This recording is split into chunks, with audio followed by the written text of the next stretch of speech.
Sud Radio Parlons Vrai chez Bourdin, 10h30, 12h30, Jean-Jacques Bourdin. Il est 12h13. Je suis heureux de donner la parole à Thibaut. Thibaut qui est avec nous ce matin, qui est un militant de Dernière Rénovation. Bonjour Thibaut. Bonjour Jean-Jacques. Merci d'être avec nous. Dernière Rénovation, expliquez-nous. C'est un mouvement activiste qui défend l'environnement. Expliquez-nous exactement. Quel est l'objectif et je parle de Dernière Rénovation, pourquoi? Parce que dernièrement, l'un de vos militants, que vous connaissez bien, a interpellé le président de la République. C'était au Salon de l'Agriculture. Le président de la République, la discussion ne s'est pas tellement engagée. C'est vrai que le militant a posé des questions au président de la République et il n'a pas attendu la réponse. Et il est parti. Mais l'Élysée vous a proposé une rencontre. Vous ne seriez pas seul, il y aurait d'autres mouvements défendant l'environnement, une rencontre. Oui, enfin, pour l'instant, vous n'avez reçu aucune invitation, c'est cela, Thibaut ?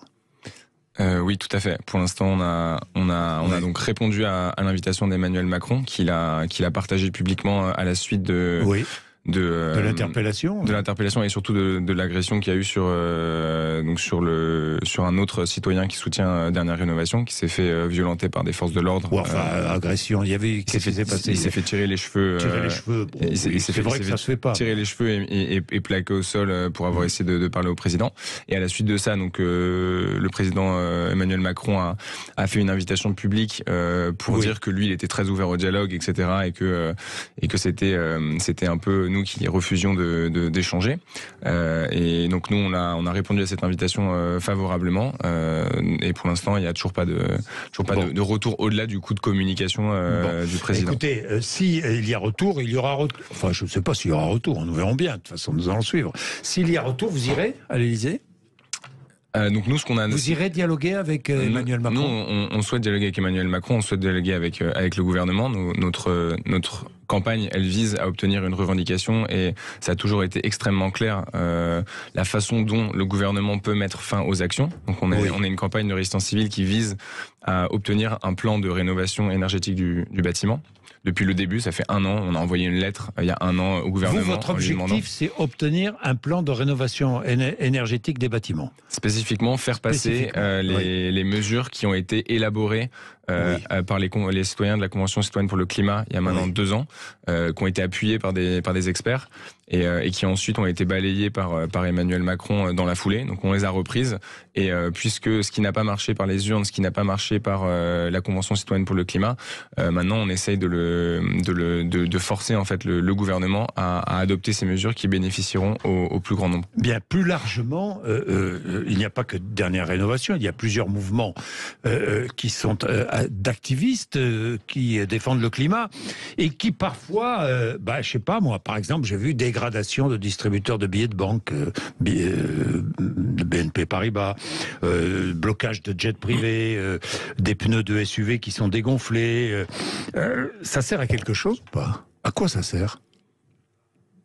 Alors moi, je ne vais pas faire une analyse de toutes les tactiques militantes qui existent et qui ont existé dans l'histoire. Moi, je pense que les tactiques d'action, elles sont pas choisies par ceux qui les utilisent, elles sont définies par nos adversaires. C'est-à-dire qu'en fait, on ne fait bien que, en fait, Expliquez-vous, parce que c'est pour ça, le grand public ne comprend pas. Un distributeur, BNP Paribas, que BNP Paribas finance l'énergie fossile, c'est condamnable. Et une immense majorité de Français peuvent condamner. Mais s'en prendre à des distributeurs de billets de banque de BNP Paribas, je vois pas le... La question, c'est qu'est-ce qui marche ? Qu'est-ce qui marche ? Qu'est-ce qui marche depuis 40 ans, Jean-Jacques ? Allez-y, qu'est-ce qui marche ? Pas grand-chose pour l'instant. Les émissions de gaz à effet de serre continuent d'augmenter depuis 40 ans. Les sécheresses s'aggravent.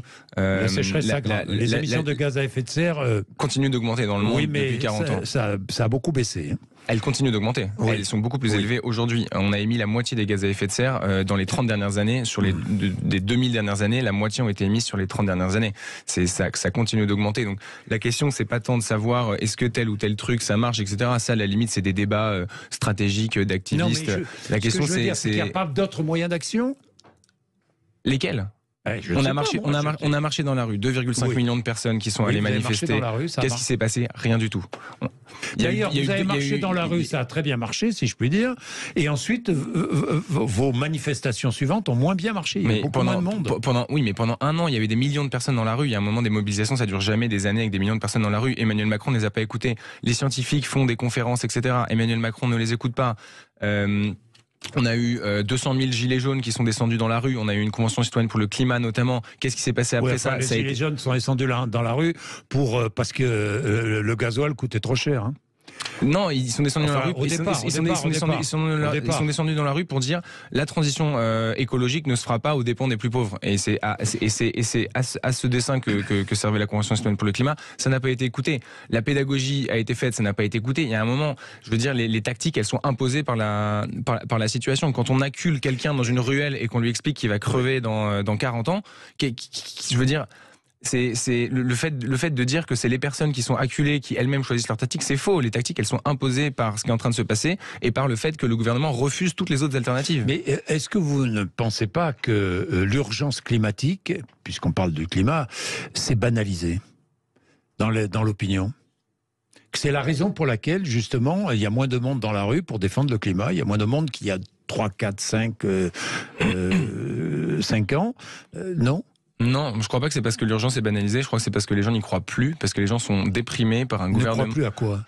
Ne croient plus à l'urgence climatique? Non, au fait qu'il y a un changement politique possible par la voie de la manifestation, par exemple.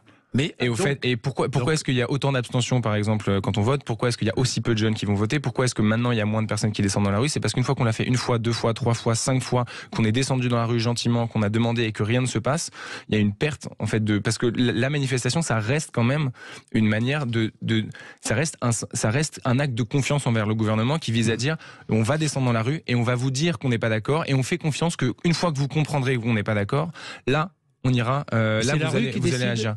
C'est la rue qui décide? Ce sera beaucoup plus, à mon sens. Est-ce que c'est la rue qui décide ou c'est l'urne qui décide? Est-ce que c'est la rue qui décide ou c'est le vote qui décide? C'est les deux dans nos systèmes démocratiques. Ça a toujours été les deux. C'est-à-dire que l'élu, oui. Démocratiquement, dans un pays démocratique, l'élu est là pour imaginer des lois et les faire voter ou pas d'ailleurs, et ensuite les faire appliquer ou pas. Est-ce que c'est la rue qui doit dire non et qui doit imposer sa loi? C'est les deux qui dialoguent. Il y a toujours eu les deux depuis qu'on a... Aujourd'hui, on n'est plus dans ce dialogue? Disons, c'est l'expression du peuple se fait entendre de plein de manières différentes. Le vote en est une, mais parce qu'il y a plein d'insuffisances dans le système électoral, parce que c'est quinquennal, parce que du coup on vote et ensuite on n'a plus rien à dire pendant 5 ans. Les gens sont élus sur des programmes que de toute façon ils ne vont jamais tenir. Il y a une toute petite partie de la population. Ils sont élus. Oui, mais il y a une toute petite partie de la population qui vote, etc. Ça a une certaine valeur, mais c'est extrêmement limité. Vous ne pouvez pas reprocher à ceux qui se présentent à une élection le fait que les citoyens n'aillent pas voter. Non, tout à fait. Mais c'est juste que du coup, il faut prendre acte de ça et du fait que c'est pas suffisant comme manière de représentation du peuple. Et les manifestations, les actions directes, etc., sont d'autres mécanismes de représentation du peuple et aussi des mécanismes de représentation d'un peuple qui ne peut pas aujourd'hui voter. Parce que ce qu'il faut savoir, c'est qu'une partie des gens pour lesquels, une partie des personnes qui vont bénéficier de ce qu'on est en train de faire, c'est pas juste les habitants de la France aujourd'hui, c'est des personnes qui ne sont pas nées aujourd'hui, c'est des personnes qui ne peuvent pas aller voter.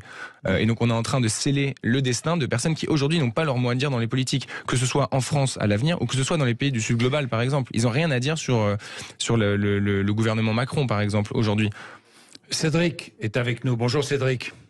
Bonjour Jean-Jacques Bourdin, bonjour à votre invité Thibault. Thibault qui est un militant de Dernière Rénovation, hein, qui est un mouvement activiste qui défend le climat. Alors, oui Thibault, Cédric. Bonjour Thibault. J'aurais juste à vous dire qu'en fait, il y a beaucoup plus de choses qu'il faudrait peut-être regarder. Moi, je travaille dans le transport et je fais en ce moment, on fait du démantèlement des éoliennes. Est-ce que vous savez les caractéristiques et les problèmes que pose l'éolien quand en fait il est démantelé? Vous allez sur les hauteurs de Fitou, dans l'Aude, et vous allez voir la déforestation qu'il y a eu. Vous allez voir tout ce qui a été pourri. Il y a de l'huile hydraulique partout par terre. J'ai des photos si vous voulez. Vous allez voir que tout est détruit. On nous parle également du démantèlement de l'amiante et du recyclage de l'amiante. L'amiante ne se recycle pas. Vous allez à Saint-Étienne-d'Estréchous, qui est derrière Bédarieux, dans les hauteurs des hauts-cantons de là-bas. Ils sont en train de faire des trous dans nos forêts, à nous, où j'ai joué quand j'étais môme. Ils enterrent tout et ils remettent de la terre par-dessus. Oui, mais l'amiante, il faut bien essayer de trouver une solution pour démanteler l'amiante. Hein, démanteler... Mais c'est pas du démantèlement, puisqu'en fait, c'est foutu dans nos forêts, et en fait, finalement, c'est nous qui en subissons les conséquences. Oui, je comprends, sachant qu'en plus de ça, on sait comment ça se passe dans l'Hérault. Quand on a des épisodes Cévenol, en fait, la dernière fois, il y a eu des déboulements. Parce qu'en fait, finalement, il n'y a plus rien qui tient, puisqu'ils enlèvent les arbres pour faire des trous, pour pouvoir mettre l'amiante dedans. Et tout ça, j'ai des photos, j'ai des vidéos, j'ai tout. S'ils veulent, je peux tout leur envoyer s'ils veulent. Merci Cédric. Oui, c'est vrai qu'il y a des combats écologiques. L'éolien, vous êtes favorable à l'éolien ou pas ? Alors déjà, nous, on n'est pas une campagne sur l'éolien, donc on pourrait avoir plein de débats techniques. L'écologie, c'est comme n'importe quel champ d'activité. Exactement. On peut avoir des débats techniques sur plein de choses. Nous, en l'occurrence, on a une campagne qui prône... Mais vous, c'est plus politique. Qui prône la sobriété. Donc nous, ce qu'on prône, c'est le fait qu'on consomme moins d'énergie via notamment une mesure comme la rénovation énergétique. Il faut bien produire de l'énergie tout de même. Oui, mais sauf que du coup, le fait, ce pour quoi on se bat, c'est pour qu'on en consomme moins, avant de se dire comment est-ce qu'on fait pour en consommer plus et différemment. Ce qui est évident aujourd'hui, c'est qu'on ne pourra pas remplacer tout l'approvisionnement qu'on a d'énergie actuelle par des éoliens. Ce ne sera pas possible. Pour des raisons matérielles, pour des raisons que décrivent votre auditeur, de recyclage, etc. Après, je ne vais pas entendre un débat de combien de proportions il en faudrait, etc. Moi, je ne suis pas un expert et il faut inviter des gens qui sont des experts là-dessus. Nous, on s'appuie sur ce que des experts de la rénovation ont donné. On n'est pas un mouvement d'experts, etc. On est un mouvement citoyen qui vise. Mais vous êtes un mouvement citoyen et politique. Vous êtes un mouvement politique ? Oui, on a un mouvement politique, évidemment. Évidemment qu'on a un mouvement politique. C'est ce sur quoi on travaille. C'est la vie de la cité. C'est la vie de comment est-ce qu'on crée des conditions d'habitabilité qui soient pérennes pour nous, pour les habitants du Sud global, pour les habitants de France des siècles à venir. Est-ce qu'il faut, pour défendre le climat et l'environnement, aller plus loin dans la radicalité ? Déjà, moi, c'est une question que vous vous posez. Déjà, moi, je veux plus qu'on dise défendre le climat et l'environnement parce que ça veut rien dire et que en réalité, on défend pas le climat et l'environnement. Ce qu'on défend, c'est les gens, c'est les humains, éventuellement les animaux, c'est le vivant sur Terre. Bon, le vivant. Pour défendre le vivant, est-ce que il va falloir plus de radicalité ? C'est un débat, je sais, qui est engagé au sein de vos mouvements. En fait, moi, je le sais pas. C'est le gouvernement qui nous le dira. Mais ce qui est sûr, c'est qu'il faudra plus de radicalité, c'est clair. C'est le gouvernement qui le dira. Si le gouvernement ne prend pas les mesures que vous exigez, vous devenez plus radicaux. En fait, quand on regarde dans l'histoire, le fait que des mouvements se radicalisent, ça vient jamais du fait des gens eux-mêmes qui se disent il faut être radical, c'est génial, vous avez raison. Radical. Vous avez raison. Est-ce qu'on a raison ? Je vous pose la question. Est-ce que vous avez raison dans votre combat ? Sur les méthodes, j'en sais rien. Moi, tout ce que je peux vous dire, c'est qu'actuellement, on a un gouvernement qui est en train d'envoyer à l'abattoir sa population. Donc c'est un fait objectif. Le gouvernement a trahi sa population. Les experts le disent. Abattoir, pourquoi ? Parce qu'il est en train de créer des conditions dans lesquelles on ne pourra plus vivre. Donc quand on a 5 ans aujourd'hui, quand vous prenez quelqu'un de votre famille, un enfant, je sais rien moi, une enfant de 5 ans et que vous la regardez dans les yeux, vous savez que quand elle aura 30, 35, 40, 50 ans, elle va vivre dans des conditions où potentiellement on pourra plus avoir autant de gens ni sur Terre ni en France. Ce sera des famines, des massacres, des guerres. C'est ça qui se passe quand les rendements agricoles chutent. C'est ça qui s'est passé dans l'histoire encore et encore. Donc on a un gouvernement qui pose les fondements d'une société dans laquelle l'espèce humaine est vouée à s'éteindre avec les politiques qui sont actuellement menées. Donc c'est un acte de trahison du plus haut niveau. C'est le plus haut acte de trahison qui peut être fait par un gouvernement. Après, on peut débattre pendant des heures de est-ce qu'il faut alpaguer, pas comme ça, pas comme si, aller sur la route, pas aller sur la route. Est-ce que c'est tel mur qu'il faut changer plutôt que les fenêtres, etc. C'est super intéressant, c'est du débat technique et il le faut pour faire des politiques qui aient du sens. Mais quand on est sur les plateaux, aujourd'hui, la question c'est pas on est dans une maison qui est en train de brûler, il y a l'alarme qui est en train de résonner, on peut passer des heures à dire est-ce que il vaudrait mieux la sonnerie comme ci de l'alarme ou la sonnerie comme ça ? Est-ce que c'est plutôt avec des petites harpes ou avec des tambours ? On s'en fout. La question c'est que c'est ça qui est en train de se passer, c'est objectif. Donc c'est pas est-ce que j'ai raison, c'est un fait. Le fait que on est en train d'envoyer la population mondiale vers une mort certaine. Merci à vous, Thibault. Merci d'avoir exposé, défendu votre point de vue, vos idées. 12h27, André Berkoff.